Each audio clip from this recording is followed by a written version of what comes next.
Olá, seja muito bem-vindo ao canal Sextou. Chegou a sexta-feira, lembre-se que é dia de meditar a paixão de Cristo, é dia de jejuar, é o dia de você lembrar que nesse dia nosso Senhor nos salvou. E nós estamos continuando uma série de vídeos sobre relacionamentos. Hoje não vai ter muita qualidade ali nas imagens, porque nós estamos pegando o quê? Fazendo um recorte de uma live que eu fiz no meu Instagram semana passada com o casal Vanessa e Paulo, Paulo e Vanessa, que são meus afilhados, e foi muito bom essa live. Nós remendamos aí para pegar os melhores momentos, então confira os melhores momentos. Se você está vindo por aqui pela primeira vez, se inscreve no nosso canal e não esquece de deixar o seu like. Tenha um ótimo final de semana, Deus abençoe e até mais.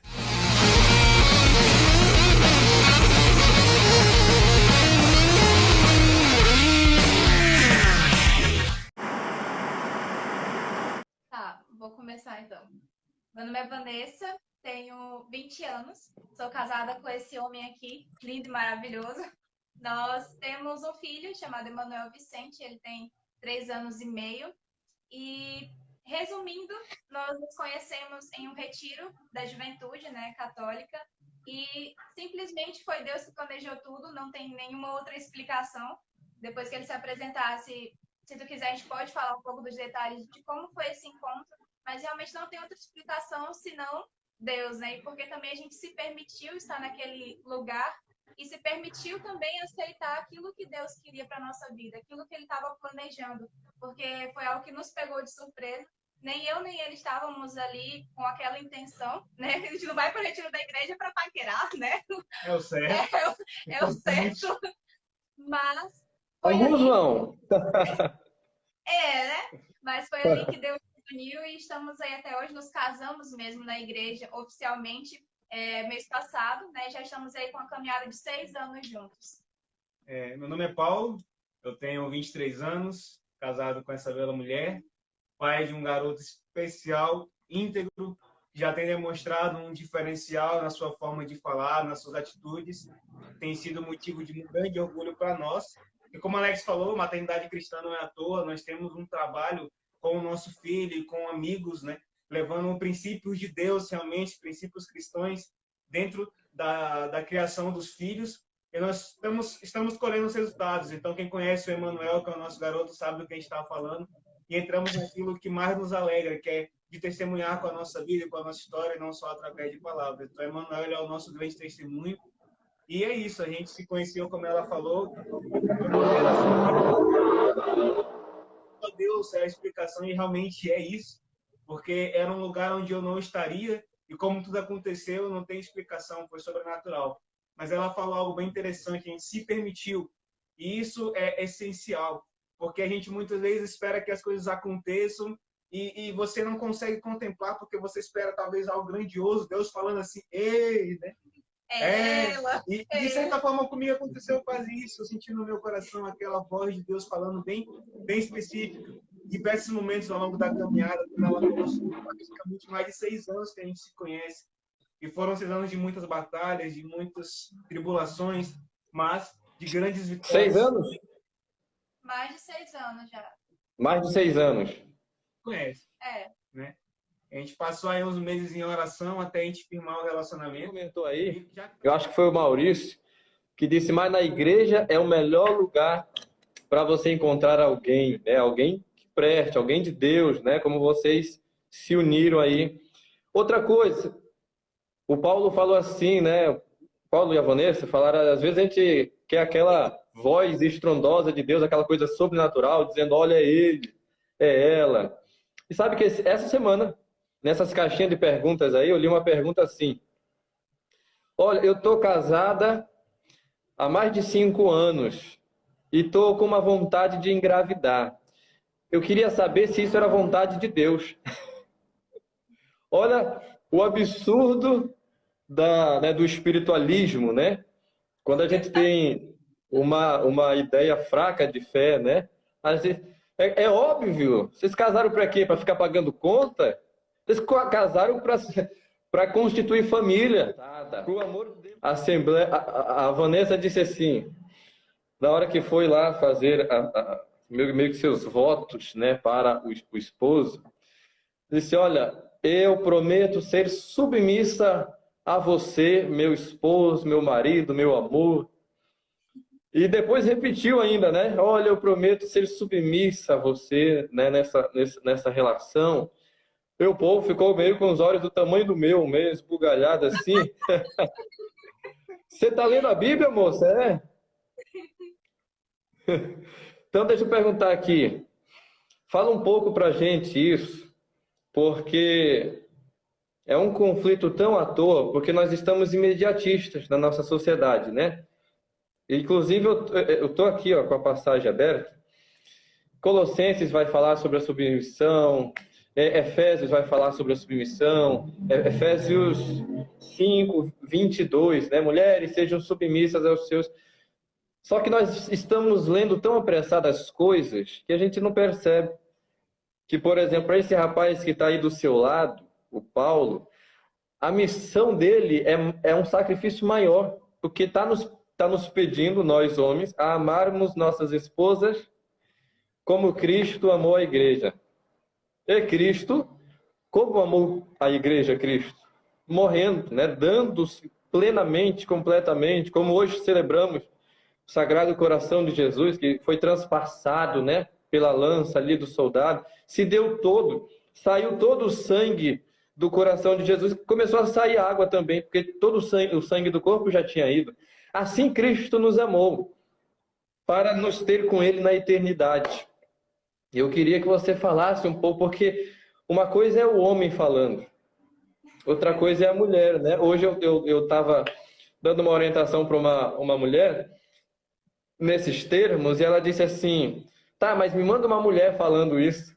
E essa live de hoje é muito providencial, porque se torna um escândalo quando a mulher tem esse entendimento, é um entendimento muito maduro isso, né?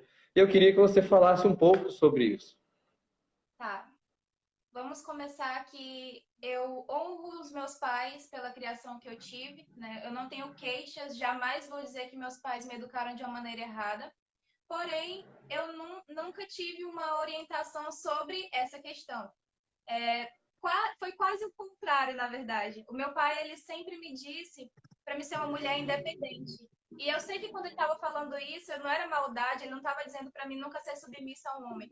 Mas, querendo ou não, lá ele estava colocando isso em mim. Ele dizia para mim ser independente financeiramente, sobretudo. E quando ele coloca sobretudo, é claro que entra essa questão também, né? Então, desde pequena, eu não fui preparada para isso. Porque quando hoje em dia, a gente vê uma mulher que diz que quer ser submissa ao seu esposo, a gente acha logo que ela foi criada dentro da igreja, né? Os pais é um pastor, então você já pensa isso, mas não, pelo menos não no meu caso, né? Eu fui realmente ensinada a ser independente. Mas até esses dias mesmo eu fiz uma publicação exatamente sobre isso. Eu queria realmente chocar as mulheres que me seguiam para isso. Porque a minha resposta, por que eu decidi ser submissa, foi porque eu conheci realmente a Deus. Porque antes eu não conhecia verdadeiramente Jesus. Eu não conhecia verdadeiramente a Deus e eu não o amava verdadeiramente. E por isso eu aceitava essa ideia de irresponsabilidade. Porque quando a gente realmente ama a Deus, nós queremos obedecê-los, porque a gente sabe que os planos dele é perfeito para a gente. Então, a partir do momento que eu me encontrei com Deus e eu aceitei ser verdadeiramente a sua filha e amá-lo de todo o coração, eu decidi também obedecê-lo, né?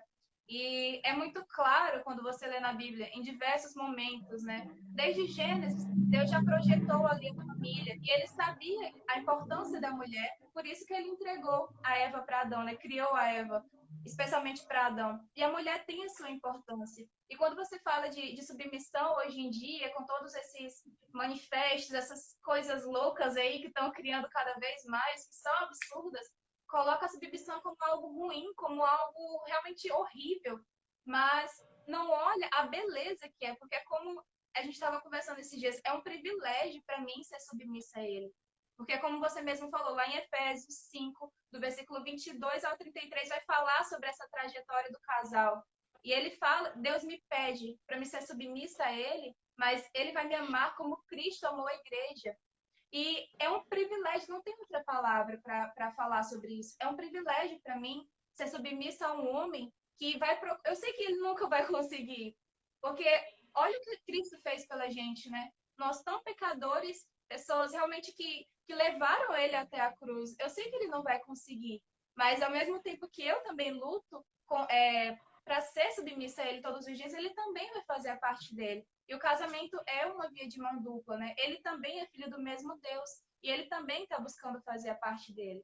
E eu escuto as mulheres falando assim, mas como que tu vai ser submissa? Ele vai te maltratar, ele vai pisar em você, ele vai realmente, te magoar, e não é assim.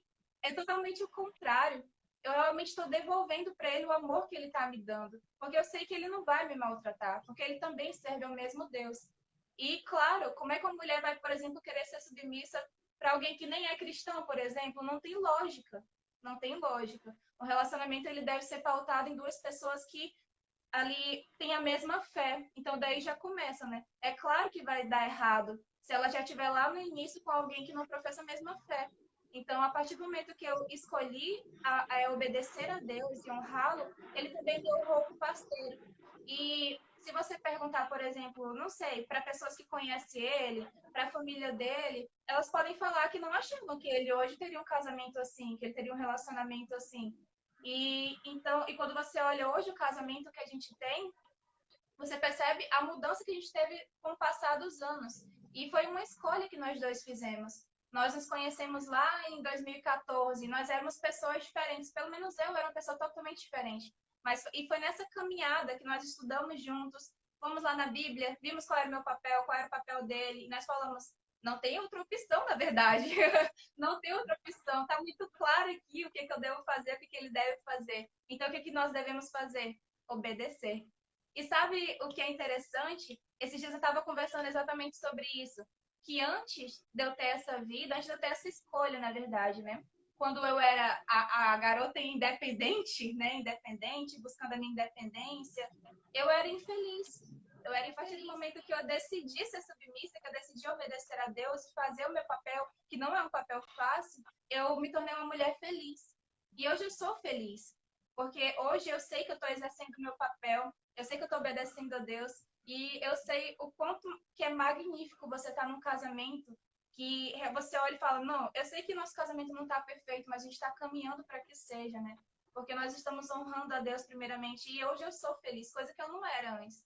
Então, realmente, eu tenho orgulho e eu encorajo toda mulher que eu encontro, se vier falar comigo, eu falo com brilho nos olhos sobre isso. Porque eu sei que é o plano de Deus e Deus não erra com a gente, certo?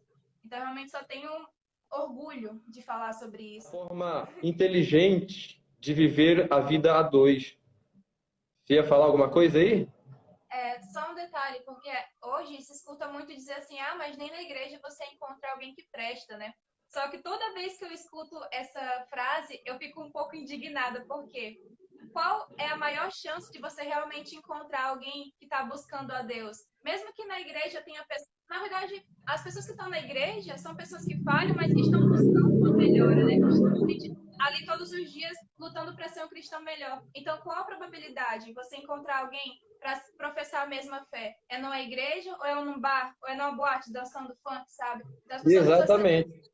para poder fugir daquilo que elas precisam fazer. Se tá difícil dentro da igreja, imagina arranjar lá fora como é que não vai ser a tribulação, né? Exatamente. Agora, algo interessante que ela falou, né, que a gente começou a estudar. E o que é interessante? A gente tinha uma vida na igreja, mas era muito de estar lá, servindo e tudo, mas faltava a base, que era o alimento verdadeiro com a palavra de Deus. E você, Alex, foi um dos maiores incentivadores da nossa caminhada de estudo bíblico, nos estimulando a pesquisar, a estudar, me desafiando com conteúdos do qual não tinha conhecimento. E para mim não saber falar de algo é muito ruim, então eu estudava muito juntamente com ela. E quanto mais eu estudava, mais a gente ficava apaixonado pela palavra de Deus e mais nossa vida ia sendo transformada por essa mesma palavra. Porque nós somos convidados a viver a Bíblia e não somente lê-la. E quando nós entendemos de que a Bíblia não é para ser lida, mas é para ser estudada, e como todo conteúdo que você estuda, você tem que aplicar, da mesma maneira a Bíblia tem que ser aplicada na sua vida. E quando nós começamos a estudar a Bíblia, aplicar o conteúdo que nela nós obtivemos, nós começamos a colher os frutos também. E daí nossa mente começou a se abrir. Ela falou algo muito interessante, que não havia outra opção a não ser a submissão e amar ela como Deus amou a igreja, e esse é um fato. Quando nós queremos dar desculpas ou arrumar caminhos diversos para estar com Deus, nós começamos a nos perder. Porque o caminho para Deus é um sonho, ele é estreito, ele é difícil, ele é duro, ele é sofrido, mas ele vale a pena. E é tudo que importa. Então, ser submissa a mim não é fácil. Entender nosso papel e fazer o que tem que ser feito para que nossa mulher continue íntegra e fazendo o que ela faz de melhor, que é edificar o nosso lar. Isso também é bíblico. A mulher sábia edifica a sua casa. E a minha casa tem sido edificada porque eu tenho uma mulher que me respeita, que me ama, que se submete, mas que faz isso com prazer. E assim ela me convida todos os dias a dar o meu melhor para ser o que eu tenho de melhor e um pouquinho mais por ela e pela nossa caminhada juntos, né? Outra coisa que ela falou muito importante e que eu aprendi com a minha mãe, e eu trouxe para meu casamento, porque eu fui logo saber quem eram os pais dela. E eu vi como ela tratava os pais delas e como os pais delas tratavam ela. E por muitas vezes eu intervim e falei, você não pode ser assim com seus pais, porque você vai ser assim comigo. Isso eu não quero para minha vida. Da mesma maneira, ela vinha e falava, ei, com a sua mãe não faça isso, porque senão vai ser assim comigo também. E ao longo dessa caminhada, nós melhoramos um para o outro, sim, mas nos tornamos também filhos melhores. Porque quantas vezes eu vi minha mãe falando que eu tenho melhorado, que eu tenho mudado, e eu tenho percebido isso em mim. Então, quando eu soube de onde ela vem, eu tenho como ter uma prévia de para onde ela vai. Isso é muito importante, porque eu fui conhecer a base familiar. Então, eu vejo muitas pessoas, como tu falou, querendo escolher qualquer pessoa, e não é assim, né? Então, se ela tinha 15 anos quando a gente conheceu, ela é 15 anos de história, com frases sendo colocadas na cabeça dela, com ensinamentos, com cultura, com história, com jeitos e com manias. E eu não vou jogar tudo isso e jogar para o lado e falar vai ser do meu jeito. Não, no mínimo eu tenho que encontrar alguém que, como você muito bem disse, tem os mesmos princípios, os mesmos valores e busque as mesmas coisas que eu venho buscando. E aí tudo vai caminhar bem, porque a gente vai saber que os pequenos detalhes que vão ser ajustados são muito pequenos comparado à graça maior. Show de bola! Gente, parabéns. É isso aí. É isso aí. Quando a gente considera duas coisas, né? Um que a gente, né? O outro tem um passado, que ele traz consigo um legado de muitas coisas que ele ouviu, que ele foi vendo, aprendendo, que foi configurando o jeito dele de ser. Quando eu entendo isso e entendo que eu sou um ser cheio de defeitos, eu não vou para cima do outro cobrar o outro, né? Ferozmente, porque eu entendo que também eu estou num processo. É uma construção. E essa construção de vocês é muito linda. Sabe o que eu acho legal? Eu acho lindo o amor de mãe. Que a mãe do Paulo está digitando aí direto, né? Meu filho lindo. Ai, ai, ai. É maravilha, olha. Show de bola, gente. Seguinte.